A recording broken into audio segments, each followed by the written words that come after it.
श्री श्री गुरु गौरांगो जयतः। श्री भागवत पत्रिका वर्ष 1 संख्या 2 गौराब्द 469 मास वामन 30 वार प्रद्युम्न मंगलवार 20 आषाढ़ पूर्णिमा संवत 2012 5 जुलाई 1955। श्री भक्ति मार्ग। अभक्ति मार्ग का संक्षिप्त परिचय पिछली संख्या के अभक्ति मार्ग शीर्षक लेख में मैंने दिया है। यहाँ श्री भक्ति मार्ग के संबंध में पाठक वर्ग से कुछ निवेदन कर रहा हूँ।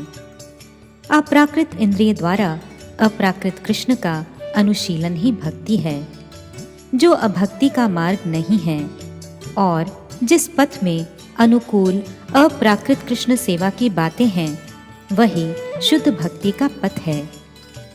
अनुकूल कृष्ण अनुशीलन कहने से कृष्ण से इतर अभिलाषा नामक प्रतिकूल मायिक विषय भोग को परित्याग कर शुद्ध जीवों के हरिसेवन वृत्ति का बोध होता है, अर्थात प्रकृति से अतीत अप्राकृत वस्तु जीव अप्राकृत उपादान से अप्राकृत वैकुंठ कृष्ण का अप्राकृत अनुशीलन करता है।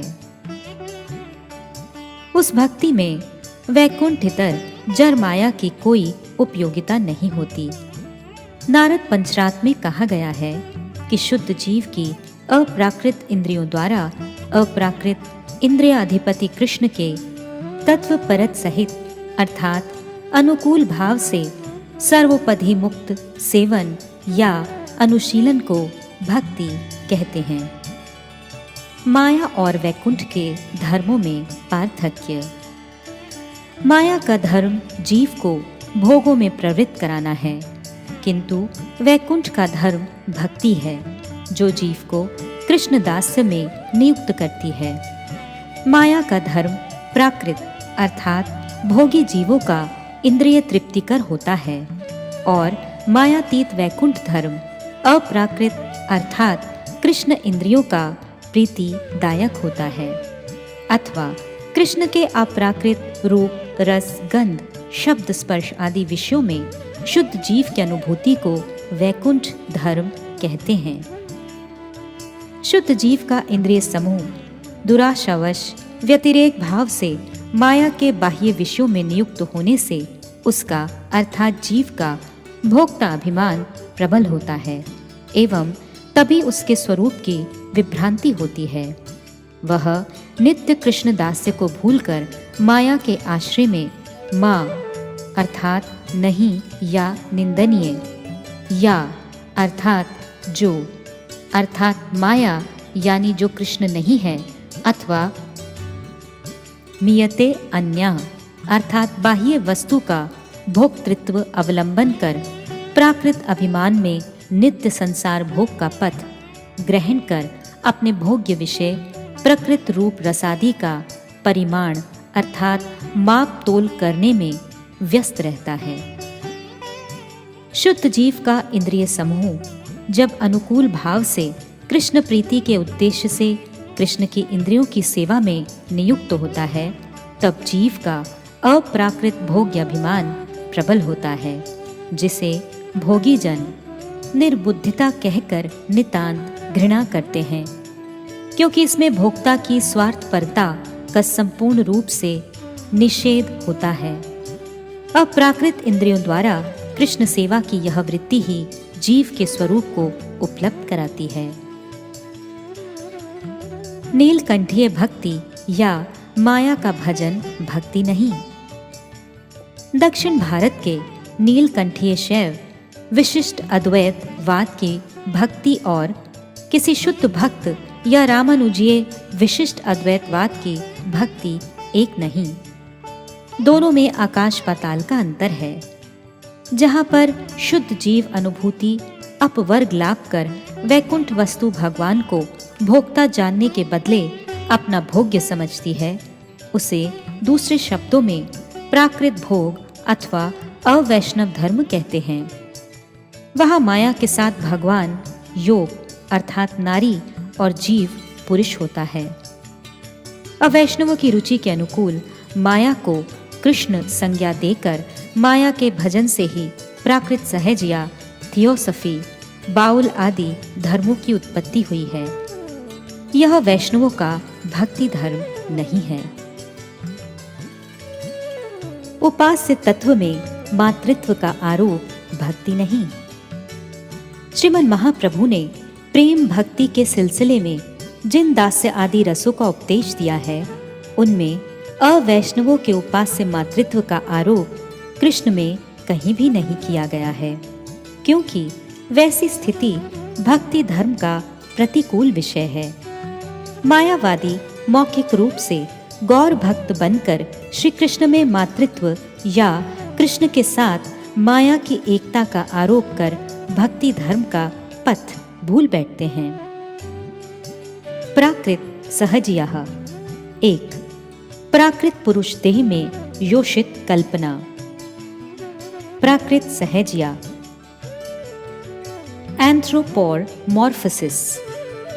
कृष्ण लीला का अनुकरण कर अपनी प्राकृत भोगमय इंद्रिय सुख कर प्रवृत्ति को ही भक्ति समझते हैं।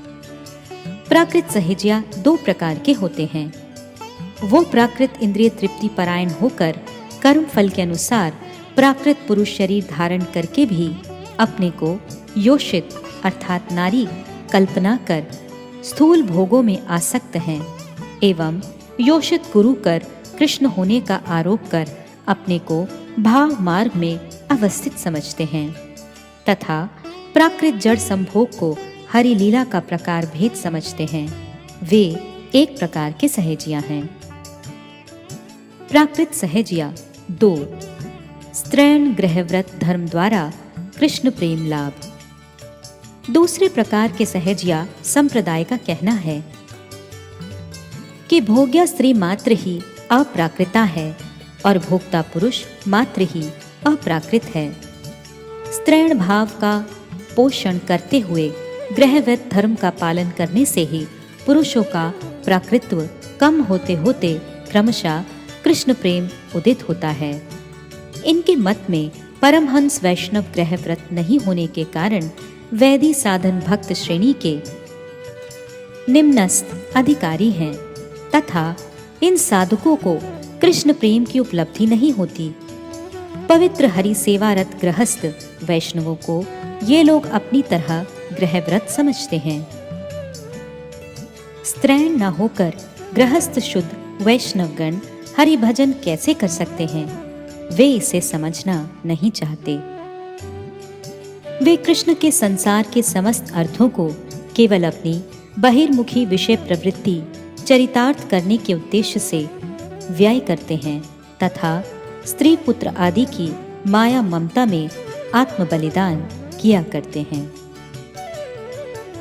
गृहस्थ वैष्णवों का वैराग्य और स्त्रैण विषयी का संभोग रस एक नहीं। श्रीवास आदि की शुद्ध भक्ति, रामानंद राय का सुतीव्र वैराग्य, श्रीमन महाप्रभु के भक्तों का कृष्ण इतर विषयों से वैराग्य प्रधान भाव और महाप्रभु के सन्यास का कारण समझने में अक्षम होकर ये अपने गृह व्रत धर्म के पालन और निज इंद्रिय तर्पण करने में ही आनंद लाभ करते हैं। हरि भक्ति के नाम पर इंद्रिय तर्पण अर्थात विषय भोग करने में खूब आनंद लूटते हैं। स्त्रैण विषयी लोग स्वजाति, स्वदेश और स्वदल में रहकर रसगान सुनकर भक्ति को पार्थिव माटिया अर्थात मटीरियल आइडिया अथवा प्राकृत समझकर शुद्ध गृहस्थ वैष्णवों के चरणों में अपराधी होते हैं। श्रीला भक्ति विनोद आनंद से गदगद होकर मनेर न कृष्णो श्लोक त्रय द्वारा इन विचारों को खूब ही सुंदर रूप से विश्लेषण कर समझाते थे। अपने सुख के लिए संभोग रस के उदय होने पर तादृश आनंद के प्रति भक्तों का महाक्रोध होता है। श्री चैतन्य चरितामृत आदि लीला चतुर्थ परिच्छेद के 201 संख्यक प्यार में कहा गया है, निज प्रेमानंदे कृष्ण सेवानंद बाधे, से आनंदेर प्रति भक्तेर है महाक्रोधे। अर्थात कृष्ण सेवा आनंद में बाधा प्रदान करने वाले निज आनंद के प्रति भक्तों का महाक्रोध उत्पन्न होता है। भक्ति रसामृत सिंधु पूर्व द्वितीय लहरी 23वां श्लोक और चैतन्य चरितामृत आदि लीला 4:204 को यहाँ उद्धृत किया गया है, जिसका अर्थ है शुद्ध भक्त कृष्ण प्रेम सेवा को परित्याग कर आत्म सुख के लिए सालोक्य आदि चतुर्विध मुक्ति भगवान के द्वारा दिए जाने पर भी ग्रहण नहीं करता। आत्यंतिक भक्ति योग। श्रीमद् भागवत के 3 स्कंद में कहा गया है कि श्री कपिल देव अपनी माता से बोले कि जिनके हृदय में अहैतुकी और विघ्न रहित कृष्ण भक्ति उदित हुई है, उन्हें मेरे साथ समलोक, समरूप, सम ऐश्वर्य और मेरे सामीप्य लाभ इन 4 प्रकार की मुक्ति संभोग देने पर भी वे उसे ग्रहण नहीं करते। वे केवल मेरी सेवा प्रार्थना करते हैं। यही आत्यंतिक भक्ति योग है। रागानुगा भक्ति का साधन और परिचय। भक्ति रस की पराकाष्ठा गोपी प्रेम में है। यह प्राकृत और काम गंधहीन होता है। चरिता अमृत की कतिपय कविताएं इस विषय में रागानुगीय भक्ति साधकों के निर्देशन स्वरूप हैं। इस अपूर्व भाव समूह से परांगमुख होकर कोई भी रागानुगा साधक अपना कल्याण प्राप्त नहीं कर सकता। स्त्री पुरुषगत प्राकृत रस के विप्रलंभ में अर्थात विरह में दुख कष्ट का अनुभव कर उसकी हैता को अप्राकृत विप्रलंभ में आरोप कर उससे बचने के लिए कोई संभोग रस का आवाहन न कर बैठे। इसलिए श्रील भक्ति विनोद जी ने अपने आश्रित जनों को खूब ही सावधान किया है। जो उनके उपदेश का उल्लंघन कर अन्य पथ के पथिक हुए हैं, उनके प्रति हमारा कुछ भी वक्तव्य नहीं है। श्री चैतन्य चरितामृत के कुछ प्यारे इस प्रकार हैं। आत्म सुख दुखे गोपीर नाहिक विचार, कृष्ण सुख हेतु करे सब व्यवहार। आदि लीला 4:174। कामेर तात्पर्य निज संभोग केवल, कृष्ण सुख तात्पर्य मात्र प्रेम त प्रबल। आदि लीला 4:166। आत्म इंद्रिय प्रीति वांछा तारे बलि काम, कृष्ण इंद्रिय प्रीति इच्छा धरे प्रेम नाम। आदि लीला 4:165। सर्व त्याग करी करे कृष्णेर भजन, कृष्ण सुख हेतु करे प्रेम सेवन। आदि लीला 4:168। अतएव काम प्रेमे बहुत अंतर, काम अंधतम प्रेम निर्मल भास्कर। अतएव गोपी गनेर नाही काम गंध, कृष्ण सुख लागी मात्र कृष्ण से संबंध। आदि लीला 4:171-72। ए देह दर्शन स्पर्शे कृष्ण संतोषन, एई लागी करे अंगेर मार्जन भूपन। आदि लीला 4:183। गोपीगण करेन यवे कृष्ण दर्शन, सुख वांछा नाही सुख है कोटि गुण। आदि लीला 4:186। ता सवार नाही निज सुख अनुरोध, तथापि बढ़िए सुख पाड़िल विरोध। आदि लीला 4:188। आमार दर्शने कृष्ण पाइल एत सुख, एई सुखे गोपीर प्रफुल्ल अंगमुख। आदि लीला 4:191। अतएव सेई सुख कृष्ण सुख पोषे, एई है तो गोपी प्रेम नाही काम दोषे। आदि लीला 195। प्रीति विषय आनंदे तद आश्रय आनंद, तोहा नाही निज सुख वांछार संबंध। आदि लीला 4:199। सखीर स्वभाव एक अकथ्य कथन, कृष्ण सह निज लीलाए नाही सखीर मन। मध्य लीला 8:215। सहज गोपीर प्रेम नहीं प्राकृत काम, काम क्रीड़ा साम्य तार नाही काम काम। मध्य लीला 8:215। निजेंद्रिय सुख हेतु कामेर तात्पर्य, कृष्ण सुख तात्पर्य गोपी भाव वर्य। निजेंद्रिय सुख वांछा नाही गोपीकार, कृष्ण सुख दिते करे संगम विहार। सेई गोपी भावामृते यार लोभ है, वेद धर्म त्यजिसे कृष्ण के भजय। रागा नुगा मार्गे तारे भजे जय जन, सेई जन पाए व्रजे ब्रजेंद्र नंदन। मध्य लीला 8:217, 218, 210 और 211।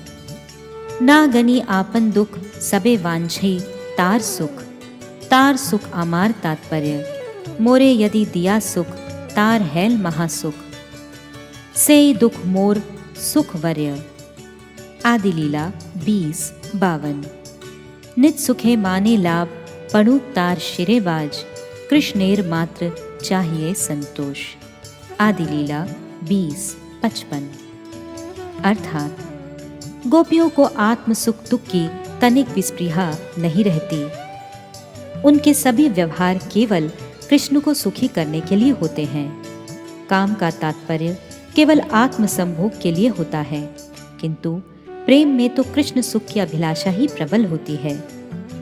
अपने सुख संभोग की वांछा का नाम काम है और कृष्ण सुख की अभिलाषा को प्रेम कहते हैं, अथवा मैं कृष्णदास हूँ। इस बुद्धि के अनुगत होकर जो सकल वांछाएं होती हैं उसे प्रेम तथा मैं फल भोगता हूँ, इस बुद्धि से चालित होकर जिन वांछाओं का उद्गम होता है उसे काम कहते हैं।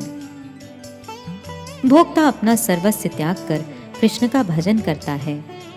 वह कृष्ण की प्रेम सेवा करता है, केवल कृष्ण के सुख के लिए ही। अतएव काम और प्रेम में बहुत ही अंतर है।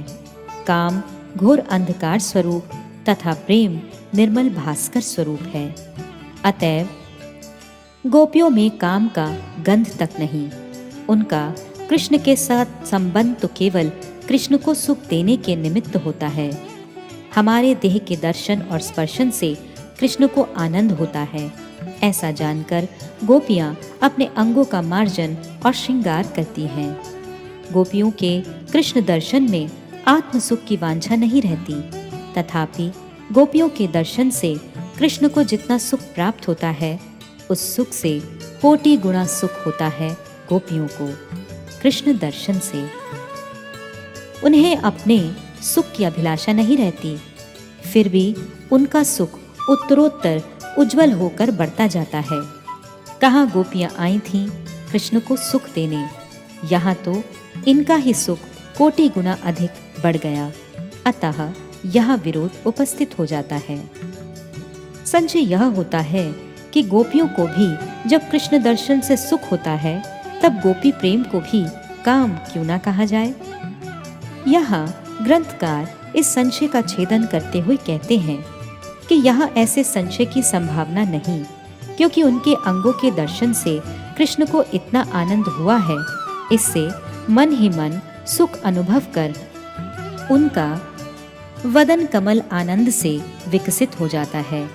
यहाँ गोपियों के मन का भाव ऐसा होता है। हमें आनंदित देखकर कृष्ण अधिक सुखी होते हैं। सुतराम, हमें अधिकतर प्रफुल्ल रहना चाहिए। अतः गोपी सुख कृष्ण सुख का पोषक है। अतएव गोपी प्रेम में आत्म सुख वांछा रूप काम दोष नहीं है। प्रीति के विषय कृष्ण हैं, उनका आनंद ही उनकी प्रीति के आश्रय गोपियों का आनंद है। इस प्रकार आनंद समृद्धि में गोपियों का आत्म सुख की वांछा से संबंध नहीं है। सखियों की एक अकथनीय बात यह है कि उनको कृष्ण के साथ स्वयं लीला करने में आनंद नहीं आता। उन्हें तो श्री कृष्ण के साथ श्रीमती राधा की लीला कराकर ही अपूर्व सुख प्राप्त होता है। गोपियों का प्रेम सहज अर्थात स्वाभाविक होता है। उनका प्रेम प्राकृत काम नहीं है। उसमें काम क्रीड़ा का कुछ साम्य रहने के कारण उनका नाम काम भी है। अपने सुख की अभिलाषा ही काम का तात्पर्य होता है, पर गोपी भाव में केवल कृष्ण सुख की ही अभिलाषा होती है। अतः गोपी भाव ही श्रेष्ठ है। गोपियों में अपने सुख की अभिलाषा नहीं होती। उनका कृष्ण के साथ मिलन और विहार तो कृष्ण के सुख के लिए ही होता है।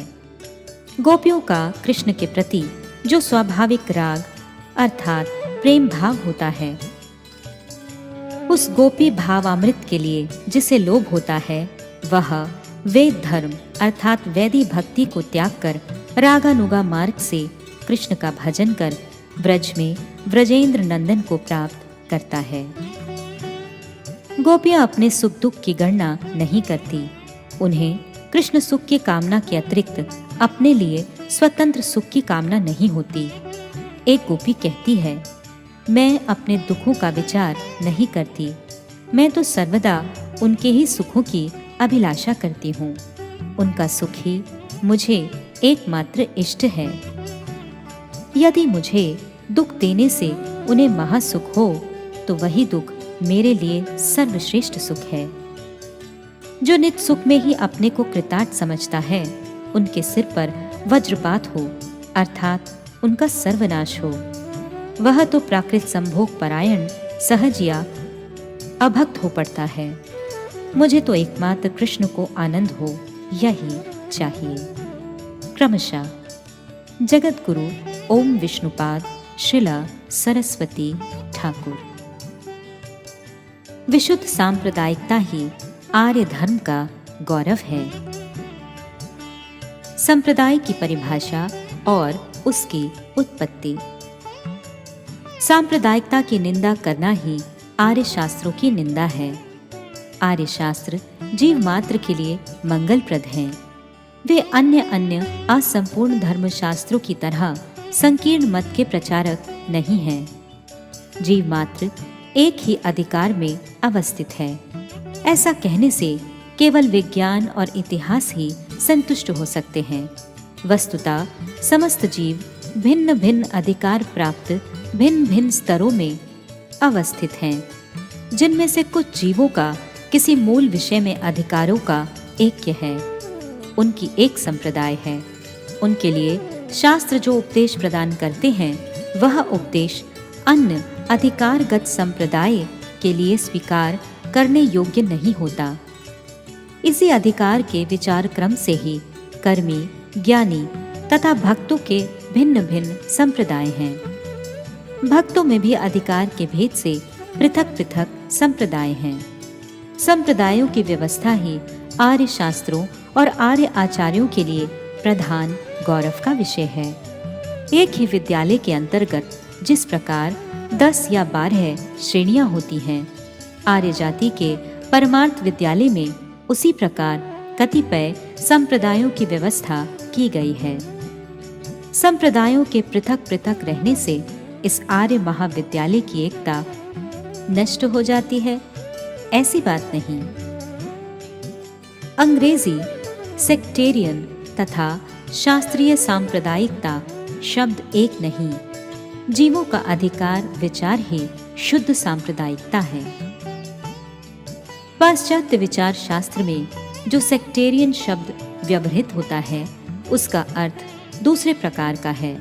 सांप्रदायिक धर्म अन्य धर्मों को एक विद्यालय की भिन्न भिन्न श्रेणियों की तरह मानता है। सांप्रदायिक शब्द का अर्थ विकृत कर जो सांप्रदाय प्रणाली की निंदा करते हैं, वे शास्त्रों के विषय में नितांत अनभिज्ञ हैं। एक संप्रदाय का व्यक्ति दूसरे संप्रदाय का प्रवेश अधिकार लाभ करने से उस संप्रदाय में प्रवेश कर सकता है। इस प्रकार एक संप्रदाय से दूसरे संप्रदाय में गमन करते करते जीव अनेक जन्मों में सर्वोच्च संप्रदाय को प्राप्त कर चरितार्थ हो जाता है। अनेक जन्म संसिद्वस्ततो याति परांगतिम इति। भगवान का यह वचन अतिशय स्पष्ट है। अधिकार लाभ करने से तदुचित संप्रदाय लाभ किया जा सकता है, किंतु अधिकार का विचार किए बिना ही यदि किसी संप्रदाय को ग्रहण किया जाए तो अधोपतन अवश्यम भावी है। जिस अधिकार में जो उपदेश है, वही उपदेश उस अधिकार का मत है तथा वही मत उस अधिकार निर्दिष्ट संप्रदाय का मत है। यदि कोई भिन्न भिन्न संप्रदायों के मत को एक अधिकार में सन्निवेशित करना चाहता है तो उसका एक मिश्र मत हो जाता है, विशुद्ध मत नहीं। असांप्रदायिक मत अनार्य मत है एवं अधिकार के अनुसार शैव शाक्तादि संप्रदाय भेद जीवों के लिए मंगलजनक है। गुरु परंपरा प्राप्त अधिकार सिद्ध उपदेश को हमारे आर्य ऋषियों ने सांप्रदायिक मत निर्दिष्ट किया है। असांप्रदायिक मत ही अनार्य मत है। संप्रदाय विहीना ये मंत्रास्ते निष्फला मतः इत्यादि ऋषि वाक्यों के द्वारा हम जानते हैं कि संप्रदाय प्रणाली की निंदा करने वाले व्यक्ति नितांत अनार्य और शिष्टाचार शून्य हैं। उपासना कांड में शैव, शाक्त तथा गाणपत्य प्रभृति जितने संप्रदाय हैं, ये सभी देव देव महादेव के वाक्य अथवा पूज्यपाद ऋषियों के वचनों के द्वारा भिन्न भिन्न अधिकार प्राप्त जीवों के मंगल साधन के लिए निर्दिष्ट हुए हैं। उपास्य वस्तु मूलतः एक ही है, उसमें भेद नहीं। केवल उपासकों के अधिकार भेद से उपास्य वस्तु का पार्थक्य सिद्ध हुआ है। अधिकार निष्ठा जीव को उन्नत करती है। अपने अपने उपास्य वस्तु में विशेष निष्ठा का होना प्रशस्त होता है। वे उपास्य वस्तु की क्रमशः कृपा कर उच्च अधिकार दे देकर उस अधिकार की उपयोगी मूर्ति से प्रकाशित होते हैं। इसलिए ऋषियों ने सर्वत्र अधिकार निष्ठा को प्रबल रखने के लिए उस अधिकार के उपयुक्त मत को सर्वोच्च कहते गए हैं। शाक्त लोग जब विशुद्ध होते हैं तब वे वामाचार के निर्माल्य आदि का सेवन नहीं कर सकते। तब वे जप यज्ञ आदि द्वारा श्यामा की पूजा करने लगते हैं। उसी प्रकार जो वैष्णव अधिकार लाभ करते हैं उन्हें भगवत निर्माल्य के सिवा अन्य निर्माल्य पाने का अधिकार नहीं रहता। निर्गुण निर्माल्य व्यतीत देव देवियों के सात्विक आदि गौण निर्माल्य वैष्णवों के लिए अग्रहण्य है। सात्विक भाव से पूजा होने से वैष्णव लोग अन्य देवताओं का निर्माल्य ग्रहण कर सकते हैं। यह वाक्य निर्दोष नहीं है।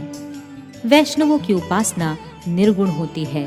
वे सात्विक पूजा के निर्माल्य ग्रहण करने के अधिकारी नहीं, वे तो निर्गुण पूजा के निर्माल्य ग्रहण करने के ही अधिकारी हैं। विष्णु के प्रसाद नैवेद्य द्वारा देव देवियों की पूजा गौण नहीं। श्री पुरुषोत्तम क्षेत्र में भगवत प्रसाद श्री विमला देवी को अर्पण किया जाता है। वही प्रसाद समस्त वैष्णवों के लिए ग्राह्य है। विष्णु निवेदितान्नेन आदि ऋषि वाक्य द्वारा वैष्णवों के विष्णु नैवेद्य द्वारा अन्य देवताओं तथा पितृ पुरुषों की पूजा का विधान दिया गया है। ये सभी बातें साधारण के विचार का विषय नहीं। अधिकार प्राप्त व्यक्ति अपने अपने गुरुदेव के निकट इसकी विधि और तात्पर्य समझेंगे। विभिन्न संघ, सभा, समिति, प्रभृति सभी सांप्रदायिक हैं। उनकी स्व निष्ठा ही मंगलजनक है। हरि सभाओं के प्रति हमारा विद्वेष नहीं, प्रत्युत उनका नाम सुनते ही श्रद्धा करते हैं। हरि सभाएं नष्ट हो जाएं, हमारी कामनाएं नहीं, बल्कि भगवान के चरण कमलों में प्रार्थना करते हैं कि ये सभी सभा समितियां सत्वर ही विशुद्ध हरि भक्ति स्वयं आस्वादन करें और उसका बहुल प्रचार करें। अनार्य सभा का अनुकरण कर अधिकार तत्व के विरुद्ध मत का प्रचार न करें। हरि भक्ति दायिनी, हरि भक्ति प्रचारिणी प्रभृति नाम ग्रहण कर विशुद्ध हरि भक्ति का अनुकूल्य विधान करना ही प्रयोजन है। वे अनान्य अधिकार के मत सिद्ध कार्यों का अनुष्ठान न करें, हमारी उनसे यही प्रार्थना है। अन्यान्य अधिकारों की आर्य संतानें हृष्ट चित्त से संवेद होकर आर्य धर्म रक्षिणी शिव सभा, काली सभा, गणपति सभा तथा कर्म अधिकार के अनुसार याज्ञिक सभा और ज्ञान अधिकार के अनुसार आध्यात्म सभा, ब्रह्म सभा आदि स्थापन द्वारा अपनी अपनी अधिकार निष्ठा को समृद्ध करें। इससे हम विपुल आनंद लाभ करेंगे। हरि सभा का एकांत कर्तव्य। हरि सभा के सदस्य वर्ग विमल हरि भक्ति का आस्वादन करें और उसका प्रचार करें। इसके संबंध में अधिक कुछ कहना ही बाहुल्य होगा। हमारा परामर्श यही है कि हरि सभा के सदस्य वर्ग उपयुक्त वैष्णव गुरुओं के निकट विशुद्ध हरि भक्ति शिक्षा कर उसे आस्वादन करें। पहले स्वयं शिक्षा न ग्रहण कर दूसरों को शिक्षा देना विधि नहीं। यदि विशुद्ध हरि भक्ति प्रचार करना उन्हें अभिप्रेत ना हो तो सभा समितियों का नाम परित्याग पूर्वक आर्य सभा नाम ग्रहण करें। नहीं तो मांस की दुकान में शाक और शाक की दुकान में मांस विक्रय करने से जिस प्रकार व्यवहार में सार्थक्य उपस्थित होता है, उसी प्रकार उनकी भी अवस्था होती रहेगी। शाक की दुकान में मांस देखकर ब्रह्मचारी यतिगण जिस प्रकार का कष्ट का अनुभव करते हैं, तद्रूप विशुद्ध हरि भक्ति हरि सभा में उपस्थित होकर मनोसंहिता, पाठ, होम, यज्ञ, आध्यात्म रामायण व्याख्या, बाउल गान, हारमोनियम वाद्य तथा उज्ज्वल नीलमणि प्रभृति रस ग्रंथ सर्वसाधारण के निकट पाठ आदि अधिकार सांकर्य देखकर हत ज्ञान हो पड़ते हैं। जिन हरि सभाओं में इस प्रकार सांकर्य नहीं, वहाँ मिश्र मत नहीं और उनकी कोई निंदा भी नहीं करता, वे तो हमारी ही सभाएं हैं। उनका नाम वैष्णव सभा ही होना चाहिए। जिन सभाओं में अधिकार विचार शून्य मिश्र मत है, वे सभाएं हास्यास्पद होगी, इसमें संदेह क्या है। श्रीला भक्ति विनोद ठाकुर। मायावाद की जीवनी। पूर्व प्रकाशित वर्ष 1 संख्या 1 13 पृष्ठ से आगे। मायावाद के संबंध में व्यास की उक्तियां। वेद विभाग करने के समय भेद सूचक वाक्यों का सर्वतोमुखी विविध प्रमाण लक्ष्य करते हुए भी बादरायण ऋषि ने किंचित परिमाण में अभेद का भी इंगित पाया था। वेदों के ऐसे अभेद इंगितों के द्वारा मायावाद की सृष्टि हो सकती है। उन्होंने इसका कुछ कुछ अनुमान लगाया था, ऐसा प्रतीत होता है। त्रिकालज्ञ आचार्यों के संबंध में इस प्रकार कुछ अस्वाभाविक नहीं। अद्वैत भाव वेदों का असंपूर्ण एक देशीय व्यापार है। वस्तु के पूर्णत्व का विचार न कर आंशिक विचार करने से उसे सत विचार स्वीकार नहीं किया जा सकता। प्रत्युत आंशिक सत्य को पूर्ण सत्य के रूप में स्थापना करने की चेष्टा को असत चेष्टा या वंचना कहते हैं। कृष्ण द्वैपायन वेद व्यास ने मायावाद को अपने रचित पुराणों में ही असत और अवैदिक होने की घोषणा की है। मायावादम असत शास्त्रम प्रच्छन्नम बौद्धम उच्यते। पद्म पुराण। पद्म पुराण के विभिन्न स्थलों में, कूर्म पुराण के पूर्व भाग में तथा अन्य दूसरे पुराणों में मायावाद के भावी आविर्भाव की उक्तियां देखी जाती हैं। उन्होंने पद्म पुराण में मायावाद को एक अवैदिक मत कहा है। वैदिक युग में अर्थात वेदों में मायावाद का स्थान नहीं, यह मैंने पहले ही निवेदन किया है। इसके संबंध में पद्म पुराण की स्पष्ट उक्ति है। वेदार्थ वनहा शास्त्रम मायावादम अवैदिकम मय्येव कथितम देवी जगताम नाश कारणात्। श्रील ठाकुर भक्ति विनोद अपने जैव धर्म नामक ग्रंथ में मायावाद के संबंध में लिखते हैं। असुरगण भक्ति पथ ग्रहण करते हुए दुष्उद्देश्य सफल करने की चेष्टा करने लगे। ऐसा देख सरल हृदय जीवों के प्रति भक्त वात्सल्य प्रयुक्त करुणा में भगवान ने ऐसा उपाय सोचा कि ये असुरगण किसी प्रकार भक्ति पथ को भ्रष्ट ना कर सकें। उन्होंने श्री महादेव को बुलाकर कहा, हे शंभो, तामस प्रवृत्ति वाले असुरों के निकट शुद्ध भक्ति प्रचार करने से जैव जगत का मंगल न होगा।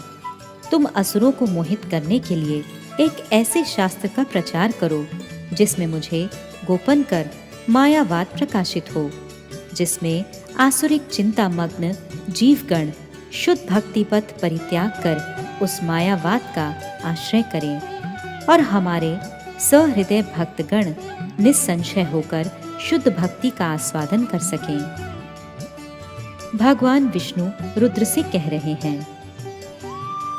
पद्म पुराण और वराह पुराण में, जिसका अर्थ है, हे शंभो, तुम कलयुग में मनुष्य आदि जीवों के बीच क्षम्य रूप से अवतीर्ण होकर कल्पित अर्थात मिथ्या निर्मित अपने तंत्र आदि द्वारा मनुष्यों को मुझसे बहिर्मुख कर दो। उन कल्पित शास्त्रों में मेरे नित्य भगवत स्वरूप का विषय गुप्त रखो। इससे जगत की बहिर्मुख सृष्टि उत्तरोत्तर परिवर्धित होती रहेगी। मैं इस तरह की मोह सृष्टि कर रहा हूँ जो जन समुदाय को मोहित करेगी। हे महाबाहो रुद्र, तुम भी मोह शास्त्र का प्रणयन करो। हे महाभुज, अन्य और भगवत स्वरूप प्रकाश का विरोधी मायिक युक्ति जाल प्रदर्शन करो। अपने रुद्र रूप अर्थात आत्म विनाश रूप संहार मूर्ति का प्रकाश करो तथा मेरे नित्य भगवत स्वरूप को आच्छादित करो। ठाकुर भक्ति विनोद जैव धर्म अध्याय 18। विज्ञान भिक्षुक का मत।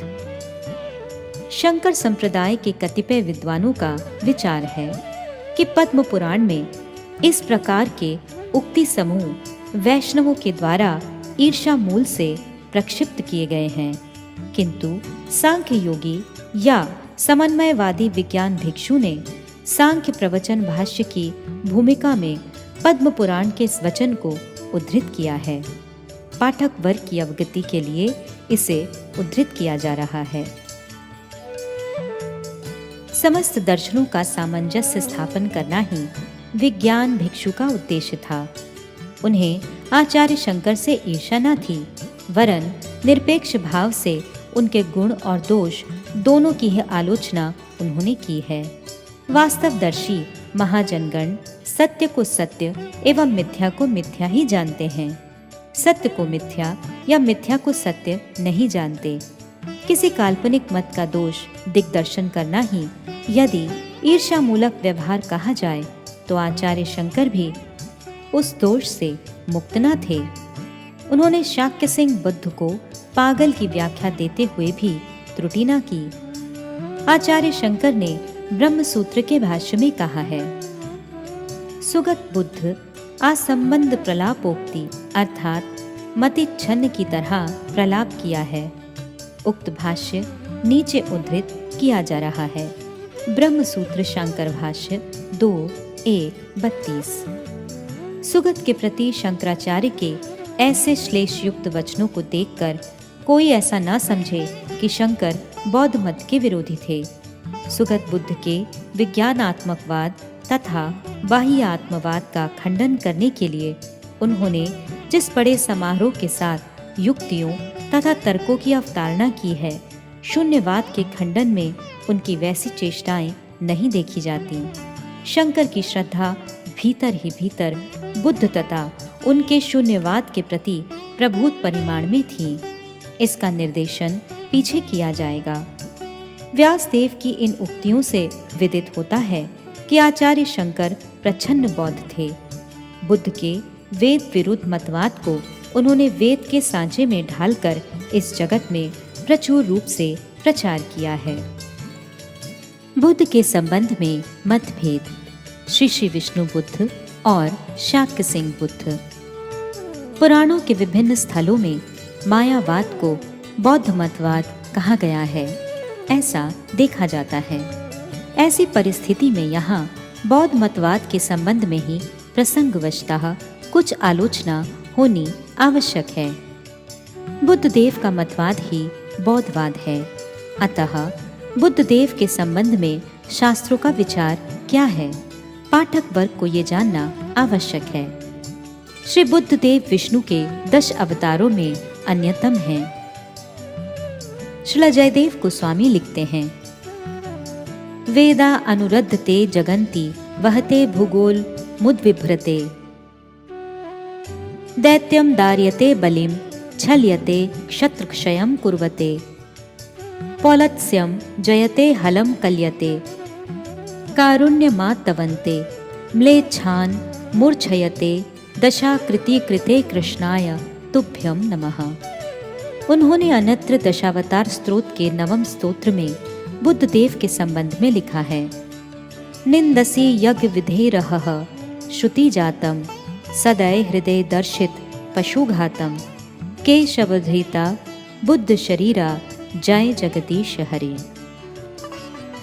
ये ही बुद्धदेव यदि विष्णु हैं तो शंकराचार्य के साथ उनका क्या संबंध है, इस विषय की विशद आलोचना होनी चाहिए।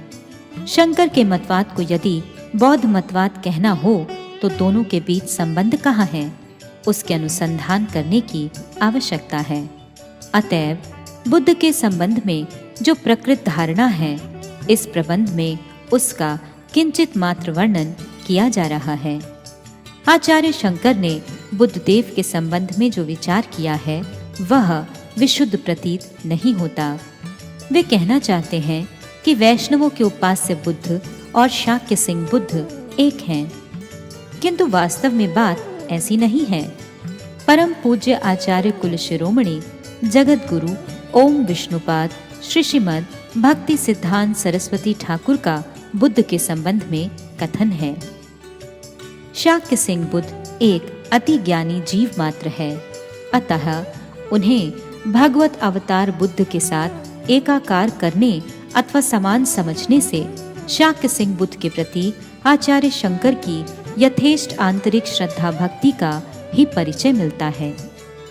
उनके द्वारा सुगत बुद्ध को असंबंध प्रलापकारी कहकर श्लेष उक्ति करने पर भी वह लोक छलना के लिए केवल बाहरी रोषाभास प्रदर्शन मात्र ही है।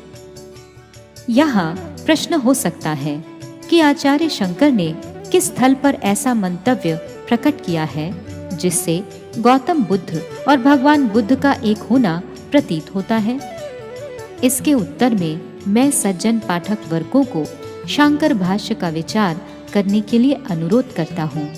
इस संबंध में मेरे पूर्व प्रदर्शित भाष्य धृत अंश में सुगतेन शब्द द्वारा उन्होंने आदि बुद्ध न जानकर शुद्धोदन और माया पुत्र गौतम बुद्ध को ही समझा है।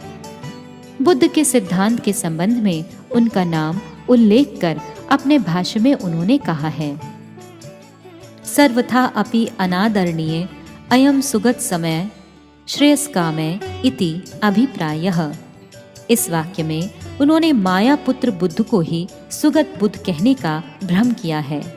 समयः शब्द से सिद्धांत का बोध होता है। सुगत समय कहने से सुगत सिद्धांत या गौतम सिद्धांत का बोध होता है। आदि बुद्ध या विष्णु के अवतार बुद्ध का दूसरा नाम सुगत है। यही नाम बौद्ध संप्रदाय में प्रचलित है। अमरकोश इसका साक्षी है। इसके रचयिता शून्यवादी बौद्ध अमर सिंह हैं। यह एक सुप्राचीन ग्रंथ है। अमर सिंह का आविर्भाव काल आचार्य शंकर के आविर्भाव से न्यूनाधिक 150 वर्ष पूर्व होने का अनुमान किया जाता है। वे द्विजशबर स्वामी की एक शूद्राणी के गर्भजात पुत्र थे।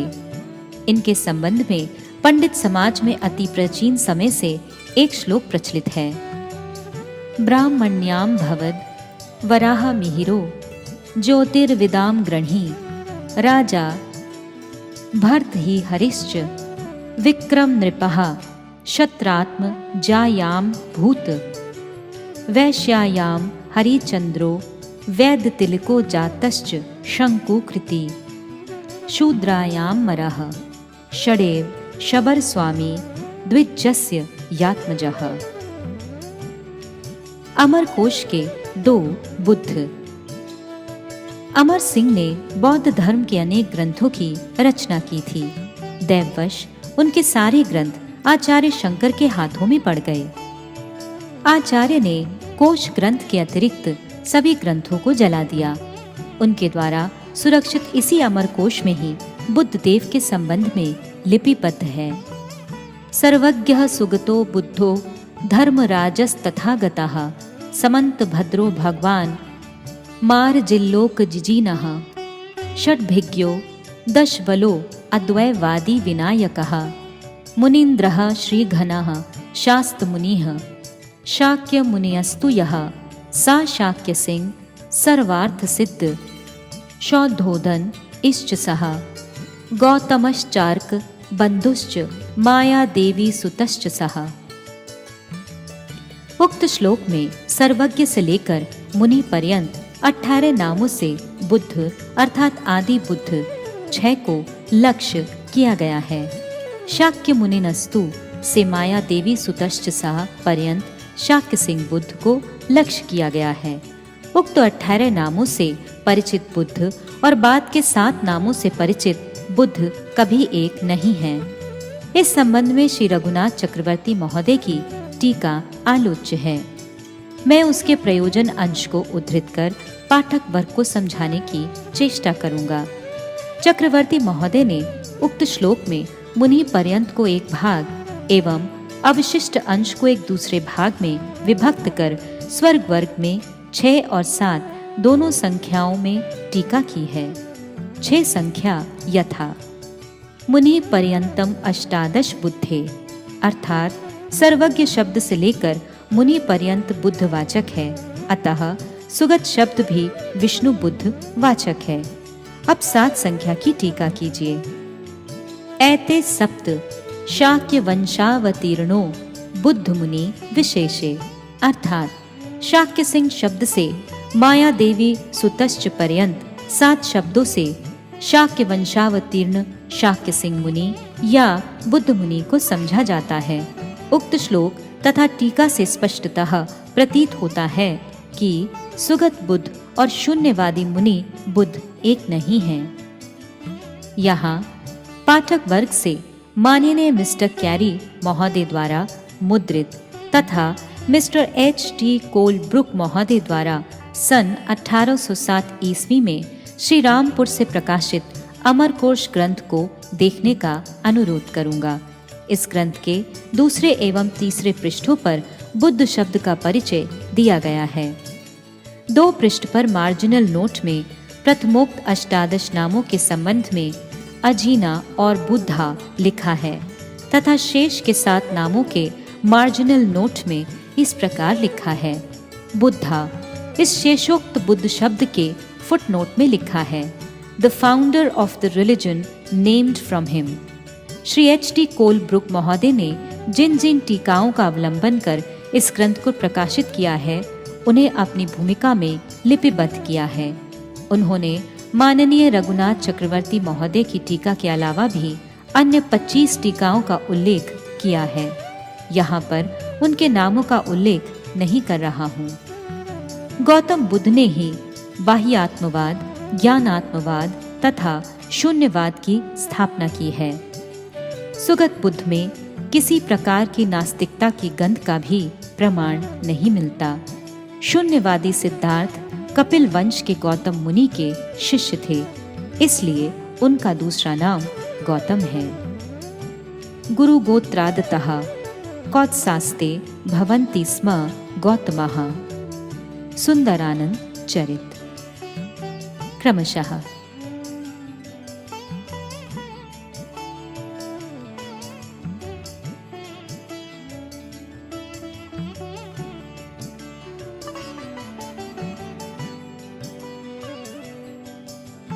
भक्त कालिदास। भगवान सदा से निष्कपट भक्ति के वश में होते आए हैं। वे योग, याग, कर्म, ज्ञान, व्रत, होम, स्वाध्याय और तपस्या आदि साधनों से उतने वश में नहीं होते जितने भक्ति से। अनन्य प्रेम भक्ति रज्जु के द्वारा भक्त भगवान को बांध लेता है। भक्त भगवान का हृदय है और भगवान भी भक्त के हृदय हैं। भक्त भगवान के अतिरिक्त किसी को जानता नहीं और भगवान भी भक्त के अतिरिक्त अन्य कुछ नहीं जानते। शास्त्रों में ऐसे भक्तों की पदरज, पादुदक और उच्चिष्ट का अत्यधिक महात्म्य कीर्तन किया गया है। श्री कृष्ण के उच्चिष्ट को महाप्रसाद कहते हैं। फिर वही महाप्रसाद भक्तों का उच्चिष्ट होने पर महाप्रसाद कहलाता है। घृणा, लाज और भय का परित्याग कर इस महाप्रसाद का सेवन करने से साधक की सारी वांछाएं पूर्ण होती हैं।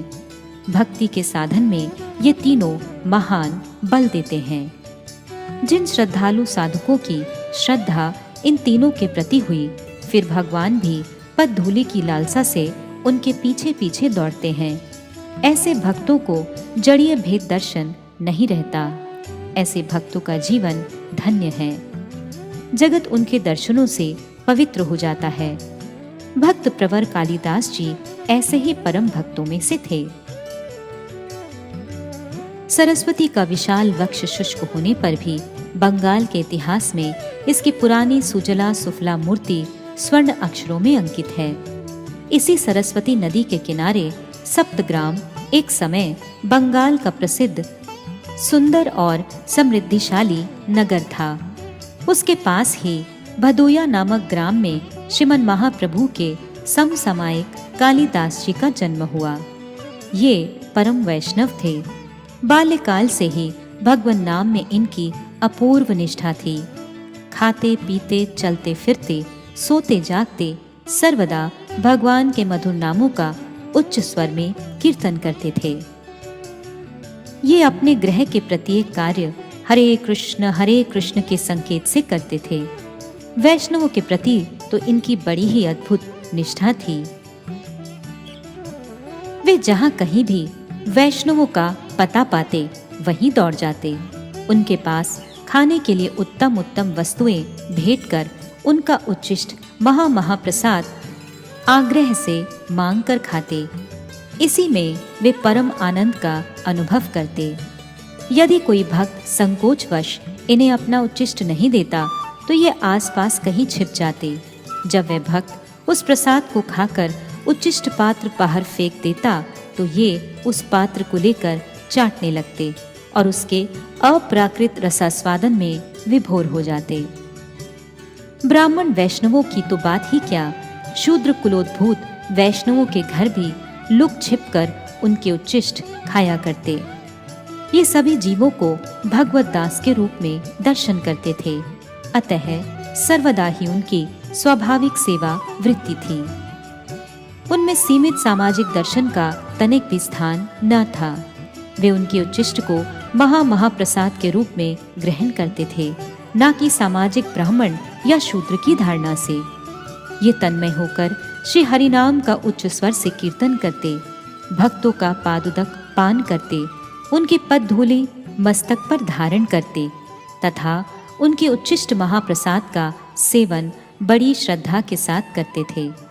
यही थी उनकी भक्ति और यही था इनका साधन भजन। उनके पड़ोस में जड़ू नामक एक परम वैष्णव रहते थे। ये जाति के शूद्र थे। इनकी स्त्री भी पति परायणा और परमा वैष्णवी थी। एक दिन श्री कालिदास जी ने इनके दर्शनों के लिए इनके घर पधारे। साथ में कुछ पके सुंदर आम थे। दंपति उस समय भगवत कथा में मग्न थे। कालिदास ने बड़ी श्रद्धा से प्रणाम किया। एक अभिजात्य संपन्न वैष्णव को अचानक अपनी झोपड़ी में आया देखकर दोनों के आश्चर्य का ठिकाना न रहा। उन्होंने उठकर अपने अतिथि की अभ्यर्थना कर बड़ी प्रीति से बैठाया। परस्पर कुछ देर तक इष्ट गोष्ठी होने के बाद जड़ू ठाकुर अत्यंत ही दीनता से कहने लगे, प्रभु, आज हमारा अहोभाग्य है। आपकी पवित्र चरण रज से हमारी कुटिया पवित्र हो गई। आज हमारा जीवन सार्थक हुआ, किंतु मैं शूद्र कुलोद्भूत एक नीच आपका सत्कार किस तरह करूं? आज्ञा हो किसी ब्राह्मण के घर में आपके भोजन की व्यवस्था करवा दूं। कालिदास ने कृतज्ञता के भार से दबते हुए कहा, महाराज, मैं बड़ा ही पतित अधम हूँ। आपके श्री चरणों के दर्शन तथा आपके मुख से श्री भागवत कथा अमृत का रसास्वादन करने के लिए मैं यहाँ आया था। आपके पवित्र दर्शनों से मुझे सब कुछ मिल गया। फिर भी एक बड़ा अरमान है। बड़ी कृपा होगी यदि आप अपने चरणों को मेरे मस्तक पर रखकर उनकी पवित्र रज से मुझे अभिषिक्त कर दें। आपको ऐसा कहना उचित नहीं, जड़ू ठाकुर ने गिड़गिड़ाकर कहा। कहाँ एक शूद्र जाति का अधम मैं और कहाँ एक कुलीन कायस्थ आप। आपके मुख से ये बातें शोभा नहीं देती। कालिदास बीच ही में बोल उठे। वैष्णवों की कोई जाति पाति नहीं होती, वह तो जाति बंधन से परे होता है, क्योंकि उनकी देहात्म बुद्धि नहीं होती। वे कृपा कर जिस जाति और कुल में आविर्भूत होते हैं, वह जाति और कुल धन्य हो जाता है। कृष्ण भजन में जाति कुल का विचार नहीं रहता। कृष्ण भजन का तारतम्य ही उनमें छोटे बड़े होने का तुला दंड है। भगवान को अभक्त ब्राह्मण प्रिय नहीं, प्रिय तो उनके भक्त हैं, चाहे वह शूद्र कुल का हो अथवा अन्य किसी कुल का। मैं एक कृष्ण विमुख 12 गुण विशिष्ट विप्र की अपेक्षा कुकुर भोजी चंडाल कुल में आविर्भूत व्यक्ति को श्रेष्ठ समझता हूँ, जिसका मन, वचन, कर्म, चेष्टा, अर्थ और प्राण श्री हरि के चरणों में अर्पित है। चारों वर्णों और चारों आश्रम भक्ति तक पहुँचने में एक एक सोपान है।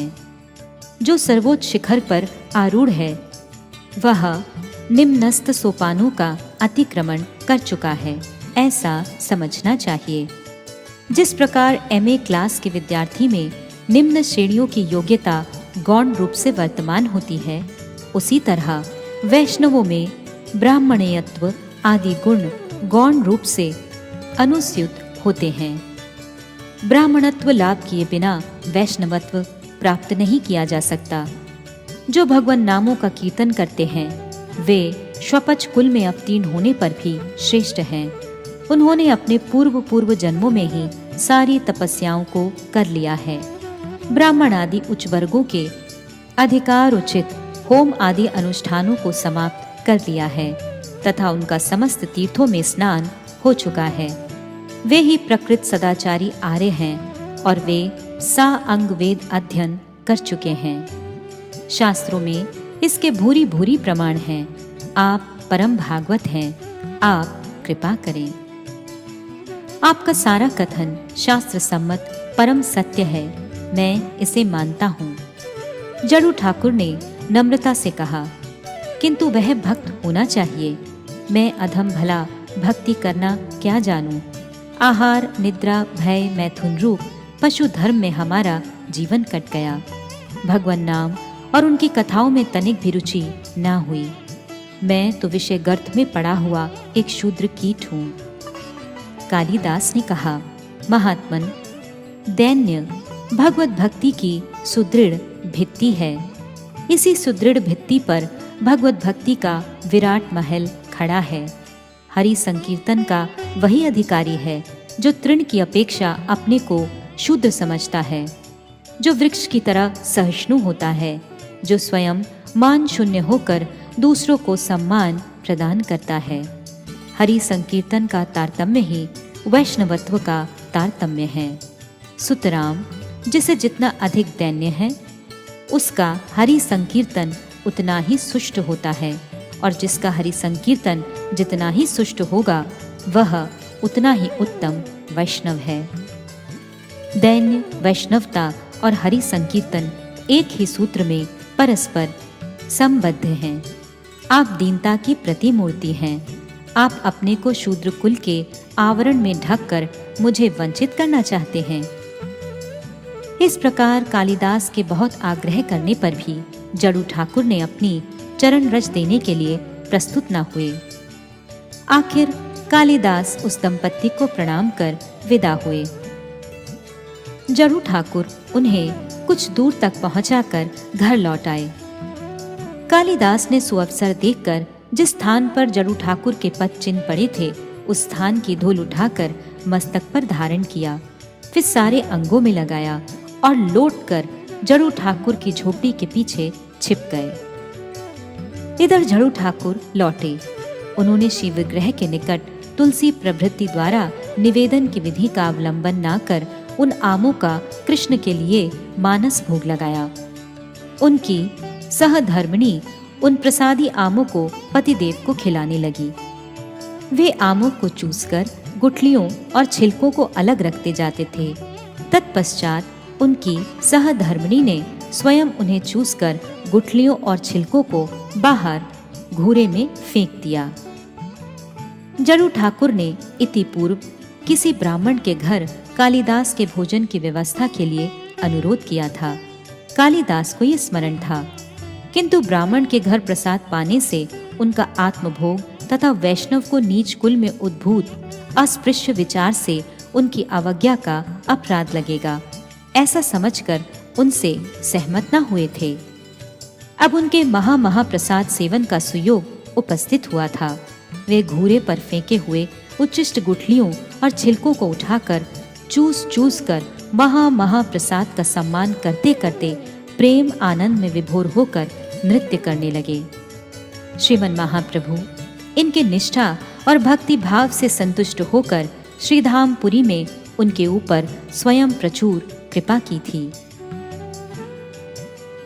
हम लोग अनेक समय आत्मभोग के लिए प्रसाद के भक्त बनते हैं।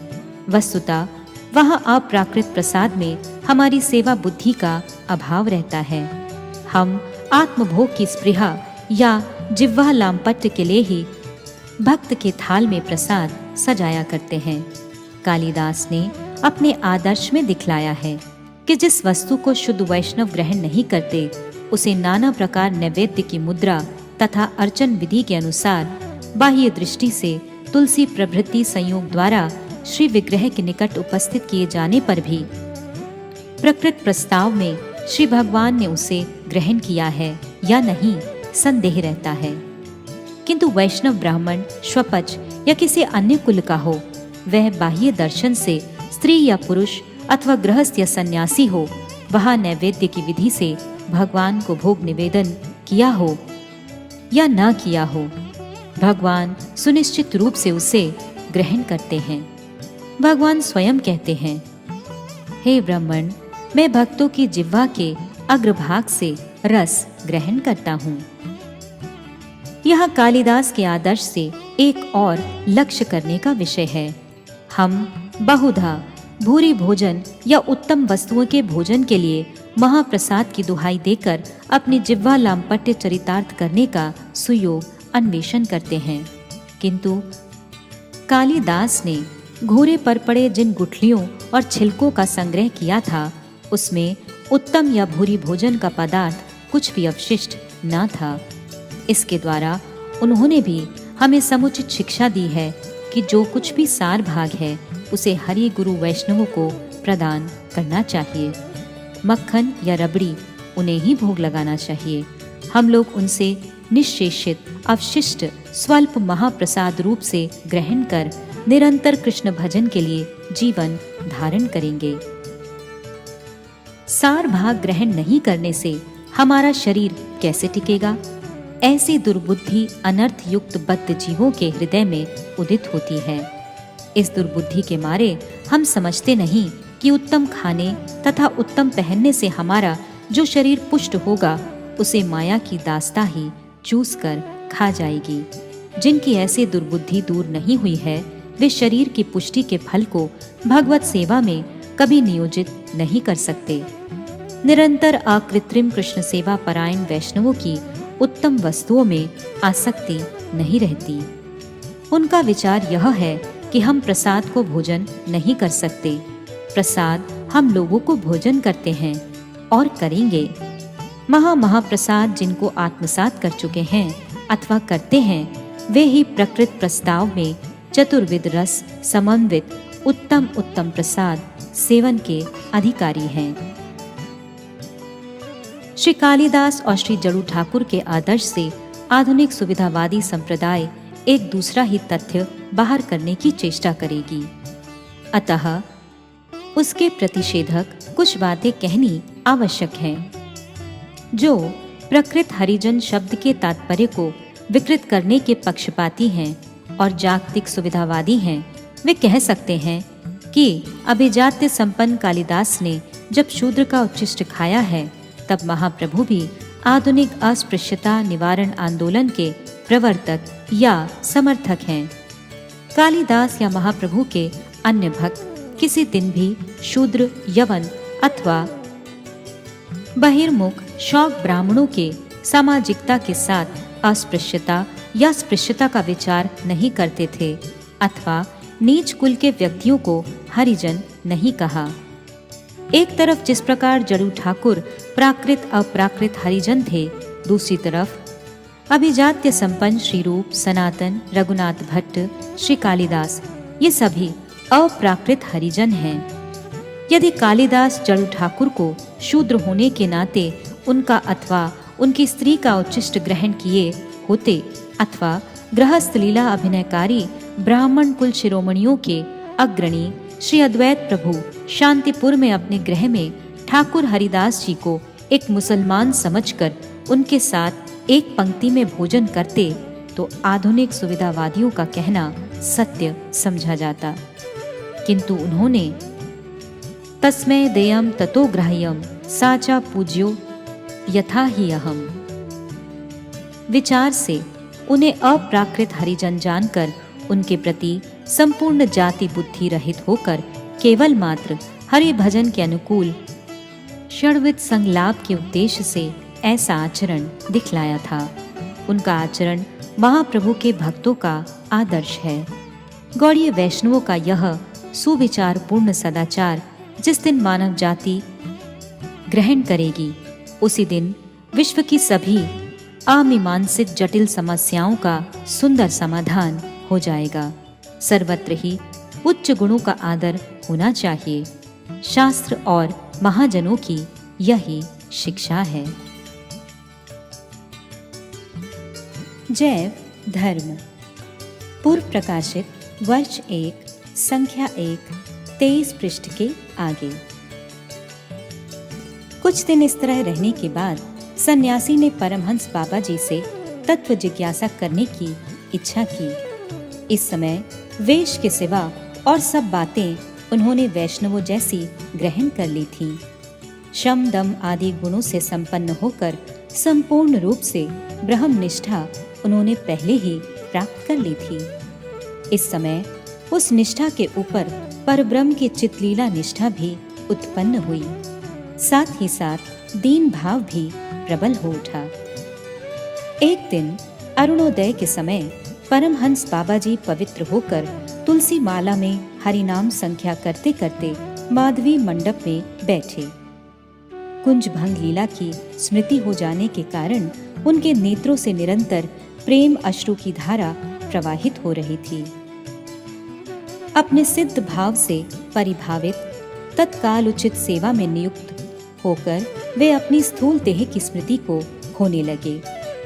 सन्यासी जी उनके भाव से मुग्ध होकर उनके निकट बैठ गए और उनके सात्विक भावों को देखने लगे।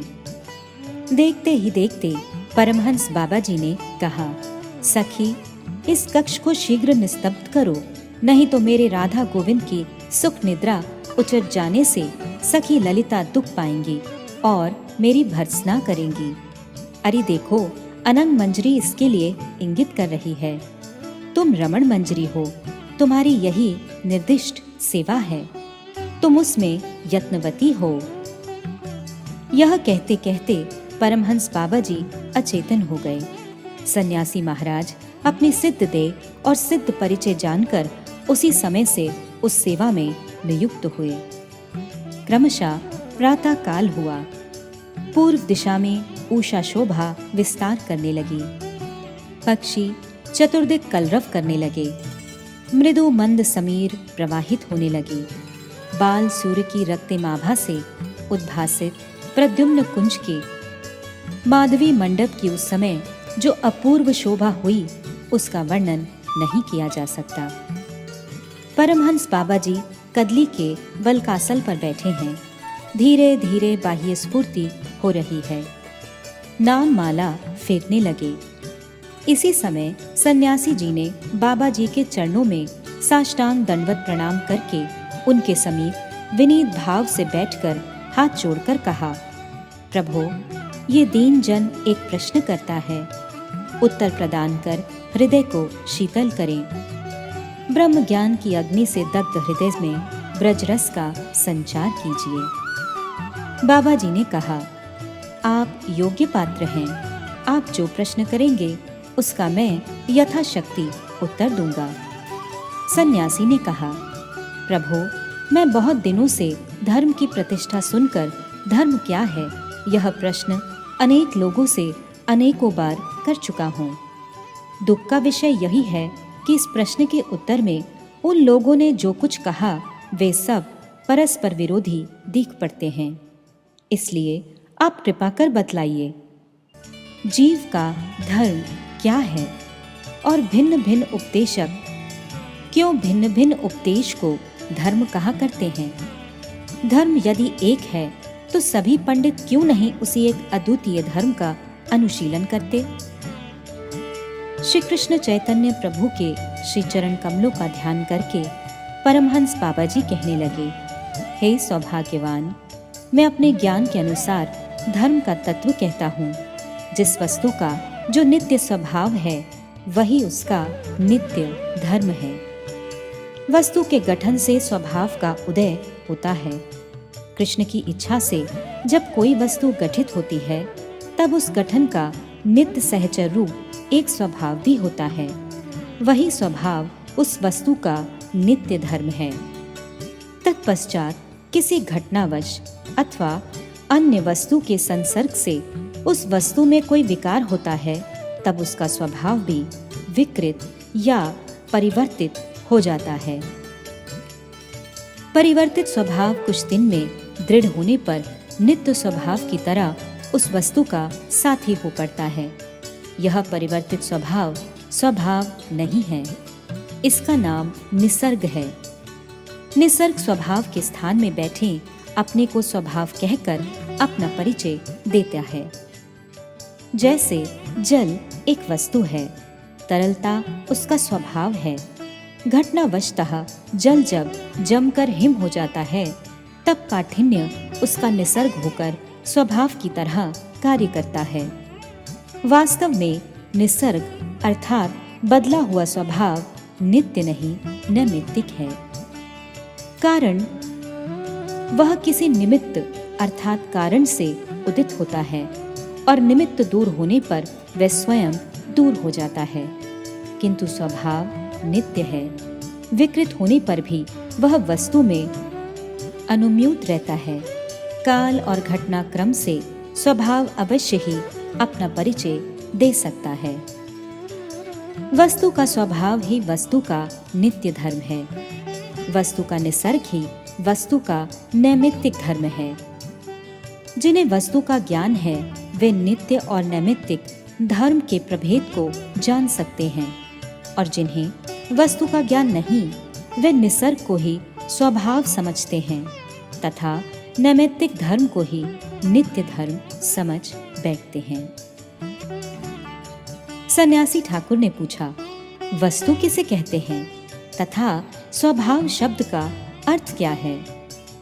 परमहंस जी ने कहा, वस धातु में संज्ञा अर्थ में तू प्रत्यय लगाकर वस्तु शब्द बनता है। अतएव जिसका अस्तित्व या प्रतीति है वही वस्तु है। वस्तु दो प्रकार की होती है, वास्तव और अवास्तव। वास्तव वस्तु परमार्थभूत तत्व है, अवास्तव वस्तु द्रव्य गुण आदि रूप है। वास्तव वस्तु का अस्तित्व या सत्ता है, अवास्तव वस्तु का अस्तित्व केवल प्रतीत होता है। प्रतीति किसी जगह सत्य होती है और किसी जगह केवल भान मात्र होती है। श्रीमद् भागवत के प्रथम स्कंद के द्वितीय श्लोक में वेद्यम वास्तवम अत्र वस्तु शिवदम की जो अवतारणा है उसमें वास्तव वस्तु एकमात्र परमार्थ है, ऐसा निर्णय किया जा चुका है। भगवान एकमात्र वास्तव वस्तु हैं, जीव उस वस्तु का पृथक अंश है तथा माया उस वस्तु की शक्ति है। अतएव वस्तु शब्द से भगवान जीव और माया, इन तीनों तत्वों को समझना चाहिए। इन तीनों के परस्पर संबंध ज्ञान को शुद्ध ज्ञान कहा जाता है। इन तत्वों की बहुविध प्रतीतियां हैं। उन सब की अवास्तव वस्तु में गणना होती है। वैशेषिकों के द्रव्य और गुणों की संख्या केवल अवास्तव वस्तु की आलोचना मात्र है। वास्तव वस्तु का जो विशेष गुण है वही उसका स्वभाव है। जीव एक वास्तव वस्तु है। जीव का जो नित्य विशेष गुण है वही उसका स्वभाव है। सन्यासी महाराज ने कहा, प्रभु, इस विषय को मैं अच्छी तरह जानना चाहता हूँ। बाबा जी ने कहा, श्री नित्यानंद प्रभु के कृपा पात्र कृष्णदास कविराज नामक एक व्यक्ति ने मुझे एक हस्तलिखित ग्रंथ दिखाया है। उस ग्रंथ का नाम श्री चैतन्य चरितामृत है। उसमें श्री महाप्रभु के विषय में एक उपदेश है। जीवरे स्वरूप होय कृष्णेर नित्यदास, कृष्णेर तटस्था शक्ति भेद अभेद प्रकाश, कृष्ण भूले से जीव अनादिर बहिर्मुख, अतएव माया तारे दे संसार दुख। श्री चैतन्य चरितामृत मध्य लीला 20, 108 एवं 117 है। अर्थात जीव का स्वरूप कृष्ण का नित्य दास है। वह कृष्ण की तटस्थ शक्ति है तथा उसका भेद अभेद प्रकाश है। जब कृष्ण को भूलकर जीव अनादि बहिर्मुख होता है तब माया उसे संसार रूपी दुख देती है। कृष्ण परिपूर्ण चित्त वस्तु है। तुलना स्थल में अनेक लोग उन्हें चित्त जगत का एकमात्र सूर्य कहा करते हैं। जीव उनका किरण कण मात्र है। जीव अनेक हैं। जीव कृष्ण का अंश है। यह कहने से पत्थर का एक टुकड़ा जैसे पर्वत का अंश है वैसे न समझना चाहिए, कारण अनंत अंशरूप जीव भी कृष्ण से निकला हुआ होने पर भी उससे कृष्ण के किसी अंश का क्षय नहीं होता। इसी कारण वेद अग्नि की चिंगारी के साथ जीव का एकांश में सादृश्य बतलाते हैं। वस्तुतः इस विषय में तुलना का स्थल नहीं है। महाअग्नि की चिंगारी कहिए, चाहे सूर्य का किरण परमाणु अथवा मणि प्रसूत स्वर्ण, कोई भी तुलना सर्वांग सुंदर नहीं होती। किंतु इन सब तुलनाओं के जड़ीय भावांश परित्याग करने पर सहज हृदय में जीव तत्व की स्फूर्ति होती है। कृष्ण बृहत चित्त वस्तु हैं और जीव उनकी अणु चित्त वस्तु है।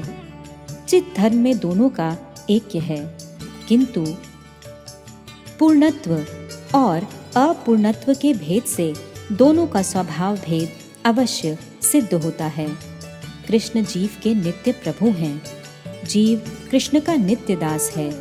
इसी को स्वाभाविक कहना होगा। कृष्ण आकर्षक है, जीव आकृष्ट है। कृष्ण ईश्वर है, जीव ईशितव्य है।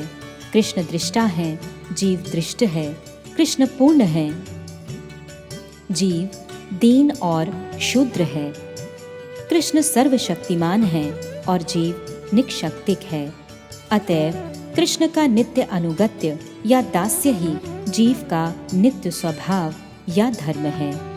कृष्ण अनंत शक्ति संपन्न है। अतएव चित्त जगत को प्रकाश करने में जैसे उनकी पूर्ण शक्ति का परिचय पाया जाता है, वैसे ही जीव सृष्टि के विषय में उनकी एक तटस्थ शक्ति का परिचय मिलता है। अपूर्ण जगत के संगठन में कोई विशेष शक्ति कार्य करती है, उस शक्ति को तटस्था कहते हैं। तटस्थ शक्ति की क्रिया यही है कि यह चित्त वस्तु और अचित्त वस्तु, इन दोनों के बीच में एक ऐसी वस्तु का निर्माण करती है जो चित्त जगत और अचित्त जगत दोनों के साथ संबंध रखने के योग्य होती है। शुद्ध चित्त वस्तु अचित्त वस्तु के विपरीत होती है। अतएव स्वभावतः अचित्त वस्तु के साथ उसका कोई संबंध नहीं होता। जीव चित्त कण तो अवश्य है, किंतु एक ऐसी शक्ति अर्थात ईश्वरीय शक्ति के द्वारा वह अचित संबंध के उपयोगी हुआ है। उस ऐसी शक्ति का नाम तटस्थता है। नदी के जल और भूमि, इन दोनों के बीच तट होता है। जिसे तट कहते हैं वह भूमि भी है और जल भी, अर्थात उभयस्थ है। उक्त ऐसी शक्ति तट पर स्थित होकर भूधर्म और जल धर्म दोनों को ही एक सत्ता में धारण करती है। जीव का धर्म चित्त होता है, फिर भी उसका गठन ही ऐसा होता है कि वह जड़ धर्म के वश होने योग्य होता है। अतएव जीव शुद्ध चित्त जगत की तरह जड़ संबंध से परे नहीं होता। चित्त धर्म के कारण वह जड़ वस्तु भी नहीं है। अतः जड़ और चित्त इन दोनों तत्वों से पृथक होने के कारण जीव भी एक तत्व माना गया है। इसलिए ईश्वर और जीव में नित्य भेद स्वीकार करना कर्तव्य है। ईश्वर माया के अधीश्वर है, अर्थात माया उसके वशीभूत तत्व है। जीव माया वश्य है, अर्थात किसी विशेष अवस्था में वह माया के वश हो सकता है। अतएव भगवान, जीव और माया ये तीन तत्व पारमार्थिक सत्य और नित्य हैं। इनमें नित्यो नित्यानाम कठोपनिषद 2:2-13 इस वेद वचन द्वारा भगवान तीनों तत्वों के मूल नित्य तत्व हैं। जीव स्वभावतः कृष्ण का नित्य दास और उसकी तटस्था शक्ति का परिचय है। ऐसा विचार करने से यह सिद्धांत होता है कि जीव भगवत तत्व से युगपत भेद और अभेद है। सुतराम वह भेद अभेद प्रकाश है। जीव माया वश्य है, किंतु भगवान माया के नियंता हैं। इस स्थल पर जीव और भगवान में नित्य भेद है।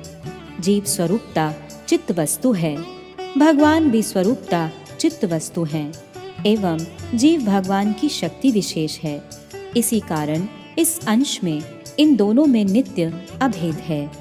नित्य भेद और नित्य अभेद यदि युगपत हो तो नित्य भेद का परिचय ही प्रबल होता है। कृष्ण की दासता अर्थात सेवा वृत्ति ही जीव का नित्य धर्म है। उसे भूलकर जीव माया के वशीभूत होता है। सुतराम तभी से जीव कृष्ण से बहिर्मुख हो जाता है, क्योंकि माइक जगत में आने के समय से ही वह बहिर्मुखता परिलक्षित होती है। अतः माइक जगत के काल के भीतर जीव के पतन का इतिहास नहीं है, इसलिए अनादि बहिर्मुख शब्द का व्यवहार किया है। बहिर्मुखता और माया में प्रवेश करने के काल से ही जीव का नित्य धर्म विकृत हुआ है। अतएव माया के संग से जीव का निसर्ग उदय होने पर नैमित्तिक धर्म को प्रकाशित होने का अवसर मिला है। नित्य धर्म एक, अखंड और निर्दोष है। नैमित्तिक धर्म भिन्न भिन्न आकारों से भिन्न भिन्न अवस्थाओं में भिन्न भिन्न लोगों द्वारा भिन्न भिन्न रूपों में प्रचारित होता है।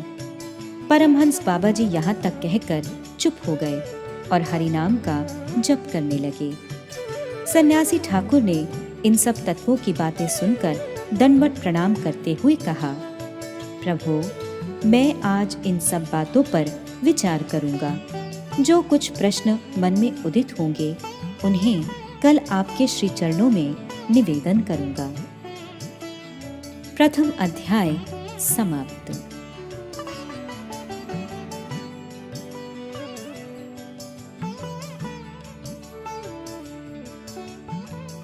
श्री कृष्ण चैतन्य महाप्रभु का संकीर्तन आंदोलन, वर्ष 1, संख्या 1, पृष्ठ 24 के आगे। अपनी संतानों का प्रतिपालन ही कार्य दक्षता समझी जाएगी। नाम के लिए मनुष्य धर्म याजन करेंगे। जब ऐसी प्रजाओं से पृथ्वी भर जाएगी, तब ब्राह्मण, क्षत्रिय, वैश्य और शूद्रों में जो कोई बलवान होंगे वे ही राज्य शासन का अधिकार प्राप्त करेंगे। राज्य के अधिकारी अपने अपने फायदे के लिए घृणित तस्वों जैसे हो जाएंगे, जिनके उत्पीड़न से प्रजा अपना धन तथा स्त्री आदि का परित्याग कर जंगल और पहाड़ी प्रदेशों में आश्रय ग्रहण करेगी तथा जंगली शाक, मूल और मांस आदि आहार कर जीवन धारण करेगी। दुर्भिक्ष तथा राज्य कर की वृद्धि होने से दुखी प्रजा दिन दिन क्षय रोगों से आक्रांत होकर प्राण परित्याग करेगी। वह शीत, वायु, वर्षा और हिम आदि के कारण प्रपीड़ित होकर तथा परस्पर विवाद करने के कारण नित्य भूख, प्यास आदि व्याधि तथा अधिक चिंता के कारण संतप्त रहेगी। मनुष्यों की आयु अधिक से अधिक 30 वर्ष की होगी। अनेक दुखों के कारण वे क्षीणकाय होंगे। वेदानुग धर्म का पालन नहीं होने से सभी शूद्र प्राय हो जाएंगे। फलस्वरूप वे चौर्य, मिथ्या, हिंसा आदि वृत्तियों के अधीन होंगे। जब सारी प्रजा शूद्र प्राय हो जाएगी, तब गाय बकरियों के समान शूद्र आकृति की बादल केवल विद्युत प्राय, बड़े बड़े ग्राम जन शून्य, धर्म भगवत भक्ति विहीन, पाषंड प्राय, राजपुरुष दस्यु प्राय, औषधियाँ हीन प्रथ और वृक्ष शमी वृक्ष जैसे छोटे छोटे हो जाएंगे। तथा जब मनुष्यों को जीविका का निर्वाह के लिए गधों के समान दुस्सह परिश्रम करना होगा, तब कलयुग के अंतिम भाग में शुद्ध सत्व अखिलात्मा भगवान धर्म की रक्षा के लिए अवतीर्ण होंगे। साधुओं के कर्म विमोचन तथा धर्म की रक्षा के लिए चराचर जगत गुरु सर्व अंतर्यामी जगदीश्वर श्री हरि का प्रादुर्भाव होता है।